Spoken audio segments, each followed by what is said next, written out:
আসসালামু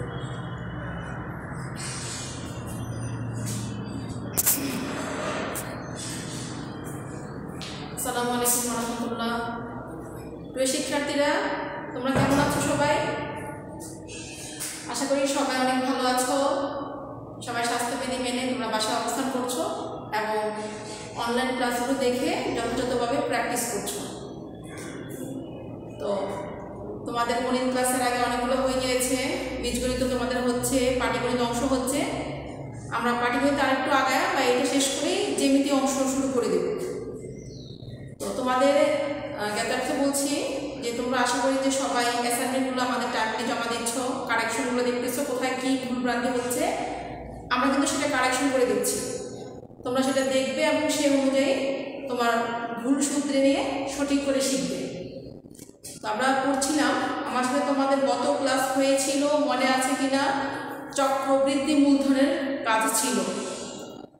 চক্রবৃদ্ধি মূলধনের কাজ ছিল তোমাদের গতদিন হয়েছিল অনুশীলনে 2.2 7, 8 এবং বলেছিলাম একই নিয়মে তোমরা নিজেরা 10 নাম্বারটা করতে পারবে। 9 নাম্বারের নিয়মটা খুব ইম্পর্টেন্ট, এটা পরীক্ষায় খুব আসে। 9 নাম্বার এবং 13 নাম্বারের খ একই রকমের কাজ, 9 আর হচ্ছে 13 এর খ নাম্বার। তো আমরা আজকে তোমাদের দেখাবো 9 থেকে শুরু করি।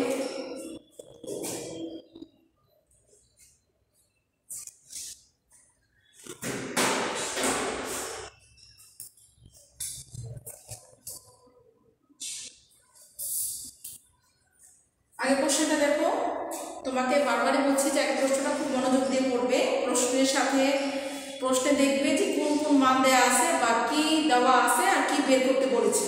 খেয়াল করো, প্রশ্নটা হচ্ছে একই হার মুনাফায় কোনো মূলধনের একই পরিমাণ রেটে রাখা হয়েছে এমন কোনো মূলধন যা 1 বছর পরে বেড়ে হচ্ছে 6500 আর 2 বছর পরে বেড়ে হচ্ছে 6760। প্রশ্ন হলো মূলধন কত ছিল।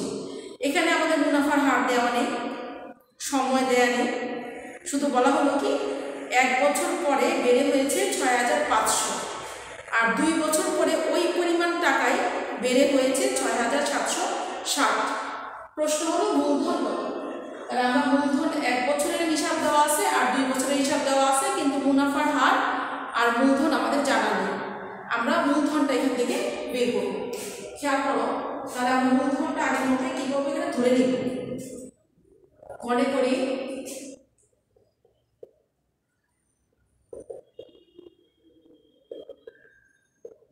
মূলধন পি টাকা, কারণ আমার মূলধনটা কি ছিল, প্রিন্সিপাল ছিল, সেটা আমরা পি দিয়ে প্রকাশ করেছি সরল মুনাফা। তো এখানেও কিন্তু তাই হবে।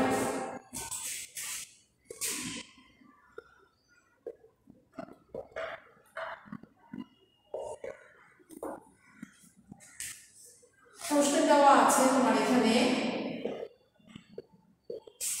যে 1 বছর আগে অর্থাৎ 1 বছর পর 1 বছর আগে চক্রবৃদ্ধি মূলধন হচ্ছে 6500।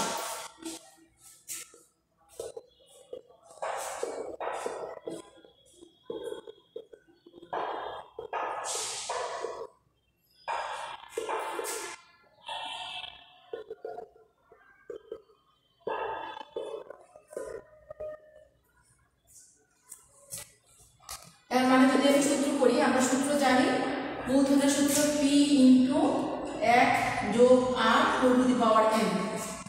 আমরা এখানে r এর মান জানি না, n এর মানটা আছে কত হবে, 1 হবে। তাহলে পি ইন্টু 1 যোগ r হোল পাওয়ার কত হবে, 1 বছর আনতে, তাই n এর জায়গায় বসবে 1 সমান 6500। পাওয়ার 1 থাকলেও যা, না থাকলেও তা। আমরা জানি যে কোনো রাশিতে উপরে কোনো সংখ্যা না গেলে পাওয়ার তার 1 আছে। পি ইন্টু 1 যোগ r সমান 6500। এটা একটা সমীকরণ নাম্বার দিয়ে রাখলাম। এখানে আমরা দুইটা মানই জানি না, পি এর মান এবং আর এর মান। দুইটা মানই অজানা থাকলে সমীকরণ থেকে মান বের করা জটিল, পাওয়া যায় না, বের করা নিয়ে করা যায় না। দুইটা চলক যদি থাকে অর্থাৎ দুইটা অজানা মান থাকলে তোমার সমীকরণও দুইটা হতে হবে, তা না হলে মান বের করা যাবে না। তাহলে এইটুকু করার পর সিরিয়াল নাম্বার দিয়ে রাখলাম, এর নাম্বার হচ্ছে 1। দেখি আরেকটা সমীকরণ পাওয়া যায় কিনা। আবার দেওয়া আছে 2 বছরান্তে চক্রবৃদ্ধি মূলধন এবং 2 বছরান্তে চক্রবৃদ্ধি মূলধন হচ্ছে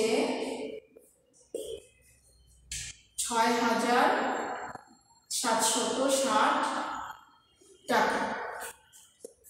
2 বছরান্তে হলে কি হবে, পি ইন্টু 1 যোগ আর, তার উপর পাওয়ার হয়ে যাবে 2 সমান 6,760। এটা সমীকরণ নাম্বার দিলাম 2। এখন 1 এবং 2 এই দুটো সমীকরণকে সরল করে, যেটাকে সমাধান করে আমার এখান থেকে পি এর মান পেতে হবে। খেয়াল করো, সহজে পাওয়ার জন্য আমরা কখনো কখনো কোনো কৌশল অবলম্বন করি যেটা দিয়ে সহজে একটার মান পাওয়া যায়।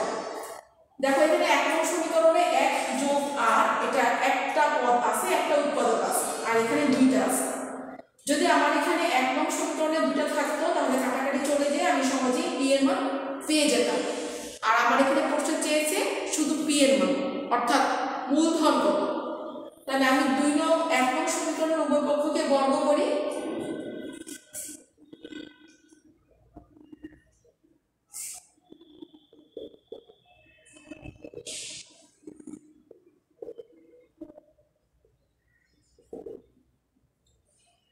পি স্কয়ার ইন্টু 1 যোগ আর, এর পাওয়ার হচ্ছে 2, 6,500, তার পাওয়ার হয়ে যাবে 2।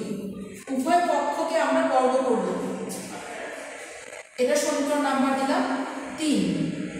খেয়াল করো 1 নং সমীকরণটা কিন্তু আমার পরিবর্তন হয়ে এখন 3 নং হয়ে গেল, অর্থাৎ 1 নং সমীকরণের উভয় পাশে যখন বর্গ করলাম তখন সেটাকে আগেরটা কিন্তু আর নেই, এটা পরিবর্তন হয়ে এরকম স্কয়ার হয়ে গেল। এবার সহজেই পি এর মান বের করার জন্য, যেহেতু পি এবং 1 প্লাস আর অর্থাৎ দুইটা অজানা রাশি গুণ আকারে আছে, সে কারণে 3 নং সমীকরণকে আমরা 2 নং সমীকরণ দিয়ে ভাগ দিব।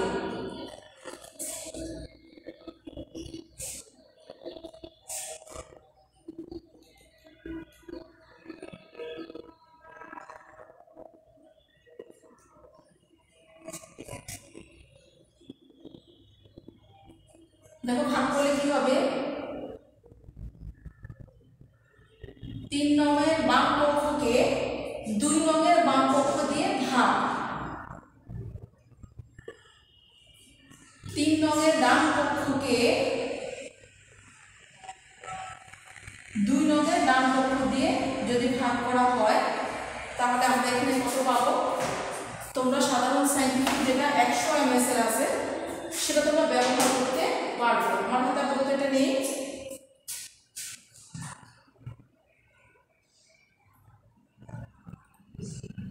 আচ্ছা, তাহলে আমরা একটু সরল করি। এখানে দেখো 1 যোগ আর হোল স্কয়ার, 1 যোগ আর হোল স্কয়ার কাটাজি কি থাকবে, পি স্কয়ারকে পি দিয়ে ভাগ দিলে সরাসরি আমরা পি এর মান পেয়ে যাব, বা পি সমান নিচে হচ্ছে 6,760 আর উপরে হচ্ছে 6,500 স্কয়ার।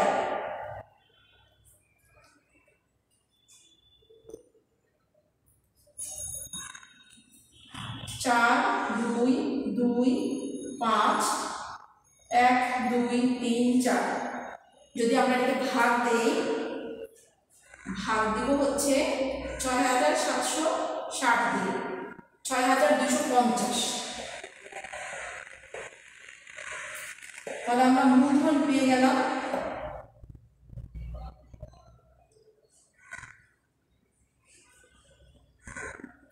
এই প্রশ্নটা এতটাই গুরুত্বপূর্ণ, এটা অনেকগুলো বোর্ড তুমি পরপর দেখবা আসছে, স্কুলগুলোতে আসছে, মানটা পরিবর্তন হয়ে এটা বিভিন্ন স্কুল এবং বোর্ডে তুমি দেখতে পাবে। খুবই গুরুত্বপূর্ণ একটা প্রশ্ন। আমি আবার রিপিট করছি, মনোযোগ দিয়ে আবার খেয়াল করো। তোমার প্রশ্নে ছিল একই হার মুনাফায় কোনো মূলধন 1 বছর পরে হয় 6,500, সেই টাকাটাই 2 বছর পরে হয় 6,760। প্রশ্ন হলো মূলধন কত ছিল, অর্থাৎ শুরুতে কত রাখা হয়েছিল। এখন আমরা সেই মূলধনকে ধরে নিচ্ছি পি টাকা, আর একই হার মুনাফায়, সেই মুনাফার হার কত আমরা জানি না, তাই ধরে নিচ্ছি 8%। তাহলে 1 বছর বছরান্তে চক্রবৃদ্ধি মূলধন আছে 6500, এটা প্রশ্নের লাইন, প্রশ্নে দেওয়া ছিল, আমরা এখানে ফর্মুলা ইউজ করেছি। সেটা কি? পি ইন্টু এক যোগ r whole to the power n ছিল সূত্র, সেখানে n এর জায়গায় কত বসিয়েছি? 1, কারণ এক বছরান্তে হিসাব, এক বছর পরে হয়েছে, তাহলে n এর জায়গায় কত বসবে? 1 বসবে। এভাবে আমরা একটা সমীকরণ পেলাম। এই সমীকরণ নাম্বার দিয়ে রাখলাম কেন? এটা পরবর্তীতে আমি আবার এটাকে ব্যবহার করবো, তাই একটা সিরিয়াল নাম্বার দিয়ে রাখলাম। এখানে দেখো পি এর মানও জানি না, আর এর মানও আমরা জানি না। দুইটা অজানা মান বা কোনো রাশি যদি অজানা দুইটা মান থাকে তাহলে অবশ্যই দুইটা সমীকরণ থাকতে হবে, নইলে সমাধান করা সম্ভব নয়, নির্দিষ্ট মান পাওয়া যাবে না। প্রশ্নে আরো দেওয়া আছে যে 2 বছরান্তে চক্রবৃদ্ধি মূলধন হচ্ছে 6760 টাকা। তাহলে 2 বছরান্তে হলে এখানে যখন n এর জায়গায় 1 বসেছিল, এখানে n এর জায়গায় 2 বসবে। এখন সহজে পি এর মান বের করার জন্য আমরা এখানে একটা কৌশল অবলম্বন করেছি। সেটা কি? 1 নং সমীকরণের দুই পাশে উভয় পক্ষে হোল স্কয়ার করছি, তাহলে প্রত্যেকের স্কয়ার হয়ে যাবে। 1 নং পরিবর্তন হয়ে গেল কি 3 নং সমীকরণ। এবার দেখো 2 আর 3 এর মধ্যে আমরা কাজ করব। 2 নম্বরে 1 যোগ আর হোল স্কয়ার আছে, 3 নম্বরও তাই আছে, তাহলে কি করব? 3 নংকে যদি 2 নং দিয়ে ভাগ দেই, যেহেতু গুণ আকারে আছে তাহলে ভাগ করলে কাটাকাটি যাবে, বাদ হয়ে যাবে। আর যোগ বিয়োগ থাকলে আমরা অপনয়ন, অর্থাৎ যোগ বিয়োগ থাকলে আমরা বিয়োগ করি অথবা যোগ করি। তাহলে যখন 3 নংকে 2 নং দিয়ে ভাগ দিব, তাহলে 3 নংয়ের বাম পক্ষ উপরে, 3 নংকে দিচ্ছি, যাকে দিচ্ছি সে উপরে, আর যা দিয়ে দিচ্ছি সে বলবে কোথায়? নিচে, ভগ্নাংশের নিয়ম অনুযায়ী। তাহলে এখানে বাম পক্ষকে বাম পক্ষ দিয়ে ভাগ দিলাম, ডান পক্ষকে ডান পক্ষ দিয়ে ভাগ দিয়ে আমাদের কাটাকাটি গেল। দেখো 1 যোগ আর হোল স্কয়ার চলে গেছে, পি স্কয়ারকে পি দিয়ে ভাগ দিলে কি হবে? পি হবে। রেজাল্ট আসলে কত? মূলধন 6250 টাকা। তোমরা অবশ্যই খাতা কলম হাতে নিয়ে বসবে, বই সামনে থাকবে, আমি যখন প্রশ্ন পড়াবো তোমরা মিলিয়ে দেখবে ঠিক আছে কিনা, এবং সে অনুযায়ী অঙ্কগুলো সলভ করবে। তাহলে লিখে নাও এটা দ্রুত।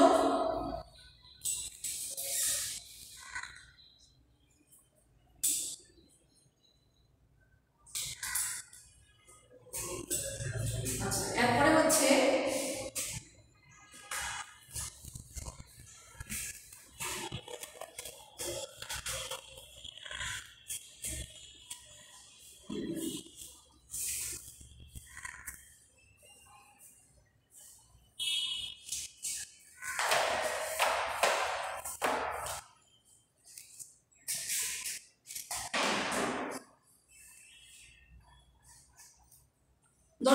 বলেছিলাম যে 7-এর মতো করে নিজেরা করবে।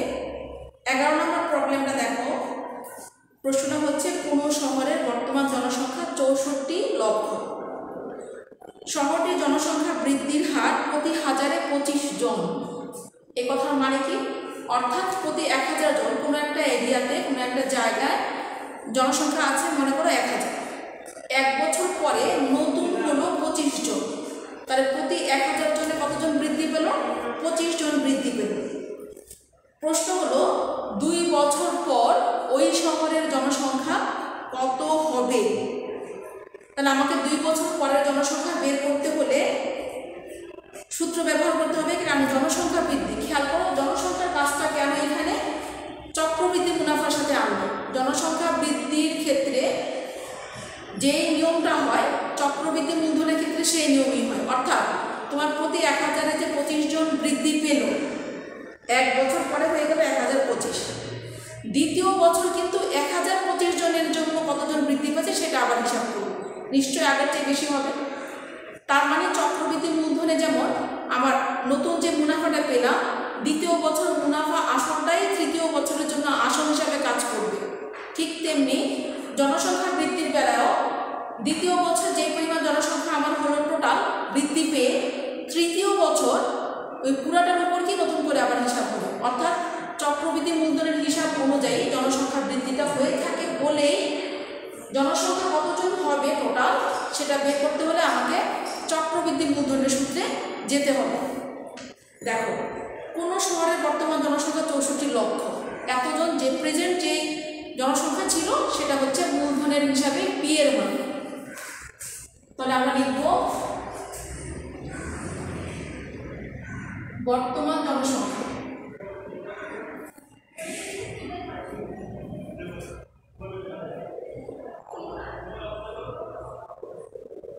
পি সমান হচ্ছে 64 লক্ষ। তোমরা জানো লক্ষ লেখা শূন্য 5 শূন্য দিতে হয়, এত জন।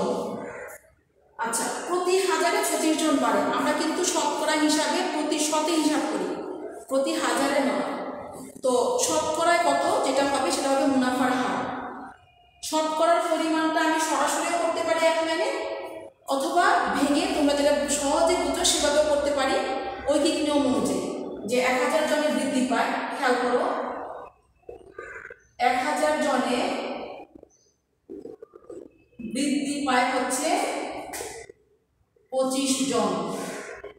তাহলে 1 জনে বৃদ্ধি পাবে কত? আমার শতকরা হিসাব হবে প্রতি শতে কত, প্রতি 100তে কতজন বৃদ্ধি পায় সেটাই আমি এখানে কাউন্ট করব। 5 দিয়ে দিলে 5 × 5 = 25, 5 × 10, তার মানে 2/5 এত জন। তাহলে জনসংখ্যা বৃদ্ধির হার আর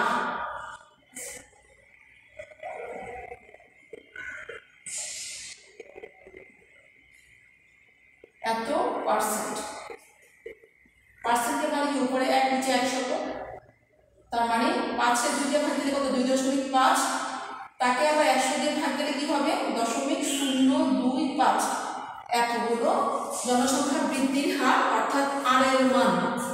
তাহলে আমরা পি পেয়ে গেলাম, আর পেয়ে গেলাম। আমার দরকার হচ্ছে কত সময় দেওয়া আছে? 2 বছর। টোটাল জনসংখ্যা বৃদ্ধির পরিমাণ কত? অর্থাৎ চক্রবৃদ্ধি মূলধনের সূত্র হবে সময় m সমান হচ্ছে 2 বছর। আমরা জানি জনসংখ্যা বৃদ্ধির ক্ষেত্রে লিখে নিতে পারি জনসংখ্যা বৃদ্ধির ক্ষেত্রে চক্রবৃদ্ধি মূলধনের সূত্র প্রযোজ্য।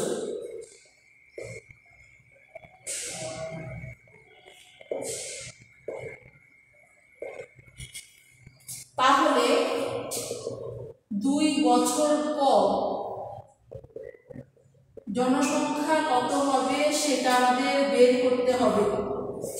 p × 1 + r whole to the power n। p এর মান হচ্ছে আমরা বের করে রেখেছি প্রেজেন্ট যে জনসংখ্যা আছে সেটা, অর্থাৎ 64 লক্ষ। 1 2 3 4 5। আর এর মান হচ্ছে 0.025, তার উপর পাওয়ার n মানে 2। তাহলে 64 1 2 3 4 5 গুণন 1.025 তার উপর স্কয়ার, এতজন জনসংখ্যা বৃদ্ধি পেয়ে হবে। তোমরা ক্যালকুলেটরের হিসাবটা করো, দেখো কত আসে তোমাদের।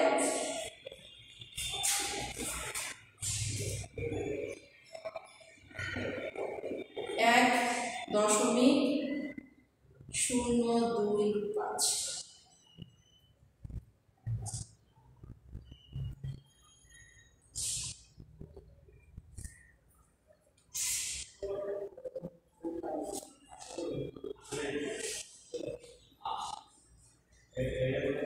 তুমি এটা একবারে ক্যালকুলেশন করলেও কোনো প্রবলেম নেই।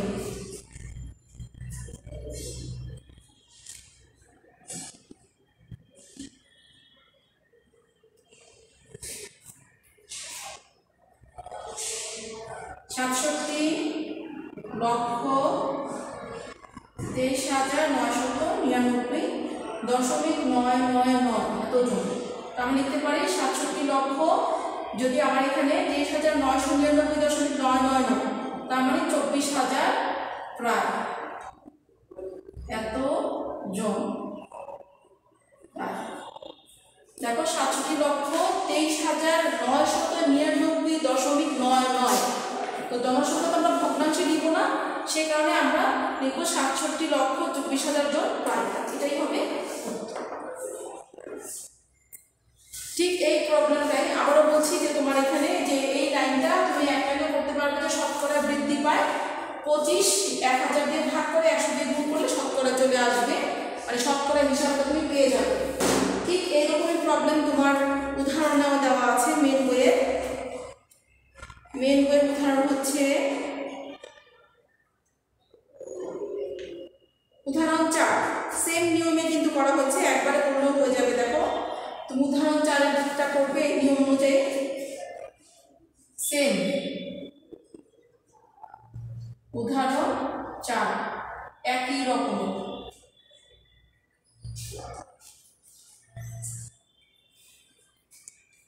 সবাই লিখে নিবে দ্রুত।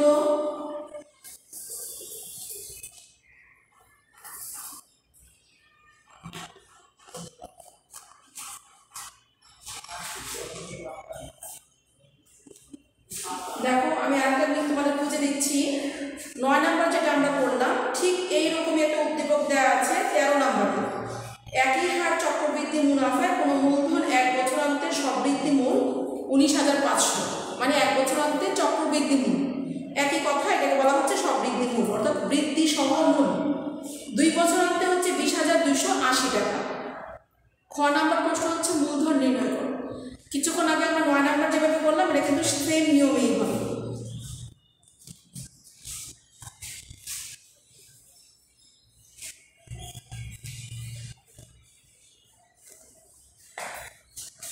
তাহলে তোমরা 13 নাম্বারের খ নাম্বার করবে ঠিক 9 নং এর মতো করে, নিজেরা করে নিবে। আচ্ছা, এবার 14 নম্বরে একটা সৃজনশীল আছে। উদ্দীপক দেওয়া আছে যে শিপ্রা বড়ুয়া কোনো ব্যাংকে 3,000 টাকা জমা রেখে 2 বছর পর মুনাফা সহ 3600 টাকা পেয়েছে। দেখো প্রথমে জমা রেখেছেন 3,000 টাকা, এটাই হচ্ছে মূলধন বা পি এর মান। সময় এন হচ্ছে 2 বছর। মুনাফা সহ পেলেন 3600 টাকা, মানে মুনাফা আসল অর্থাৎ এ এর মান 3600 পেলে সরল মুনাফার হার নির্ণয় করো। অর্থাৎ কত পার্সেন্ট রেটে রেখেছিলেন, তোমাকে সেই রেটের পরিমাণই বের করতে হবে।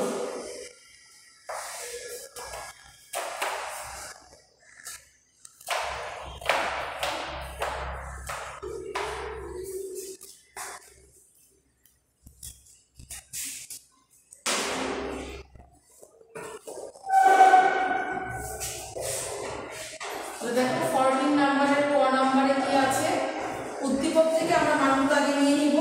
যেখানে প্রশ্নে উদ্দীপকে দেওয়া আছে মূলধন বা আসল পি এর মান হচ্ছে 3,000 টাকা, সময় এন সমান হচ্ছে 2 বছর, মুনাফা সহ অর্থাৎ মুনাফা আসল পি এ, মুনাফা আসল এর মান হচ্ছে 3600 টাকা। আমরা সরাসরি এ দিয়ে সূত্র জানি, মুনাফার হার বের করব। মনে করি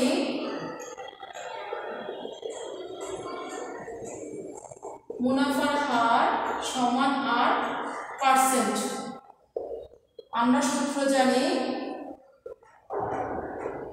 এ সমান হচ্ছে পি ইন্টু 1 যোগ আর। এখন মান বসিয়ে দিব। এর মান হচ্ছে 3600, পি এর মান হচ্ছে 3000, 1 যোগ 8। আচ্ছা, আমরা তাহলে যেটার মান বের করবো সেটা বামে নিয়ে আসি। মানে তুমি এটাকে সরল করবে, সমাধান করে সমাধান করবে। 1 যোগ আর সমান 3600। আচ্ছা, নেক্সট 1 যোগ আর যদি রাখি 3000 ডান পাশে গেলে কি হবে, গুণ ছিল সেটা ভাগ হয়ে যাবে, অর্থাৎ নিচে বসবে। আমরা 100 দিয়ে ভাগ দিলে কত পাবো, 30 আর 36, 12 দিয়ে দিলে 6 দিয়ে দিলে 5 6 30, 6 6 36। তাহলে আমরা কি পেলাম,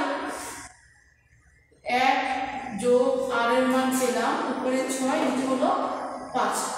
তোমরা ক্যালকুলেটর ইউজ করে সহজে করে ফেলবে।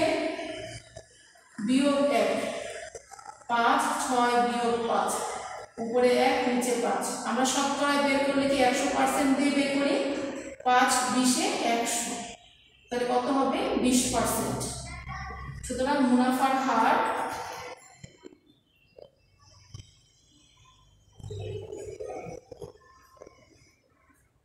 6 দিয়ে দিলে 5 6 30, 6 6 36। এখানে ফর্মুলা একটু ভুল হয়েছে, 1 যোগ n r হবে n r। আমাদের এখানে n এর মান কত ছিল? n এর মান ছিল হচ্ছে 2, মান বসিয়ে দিচ্ছি 2, তারপর 2r, তাহলে এখানে হবে কি 2r। তাহলে আমার প্রত্যেকটা জায়গায় আর জায়গায় n এর মান বসালে 2r 2, এখানে হবে 2r, তাহলে r এর মান কত হবে? 20 টা উপরে ছিল, এই 2 নিচে চলে যাবে, এত পার্সেন্ট। তাহলে মুনাফার হার কত এলো? এখানে 10%। সুতরাং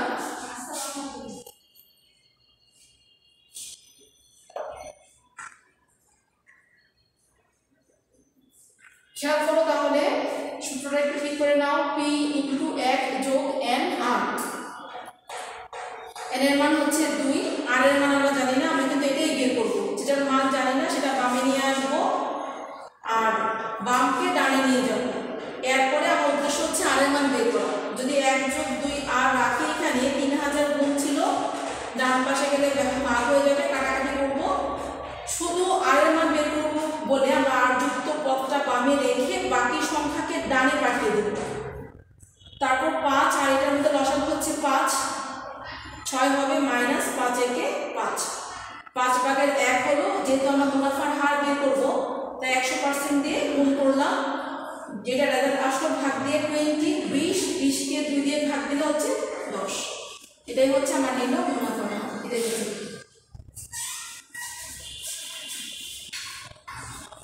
তাহলে তোমরা নিজেরা ট্রাই করতে পারবে। দেখো, ক নাম্বারটা তো আমরা করে দিলাম মুনাফার হার।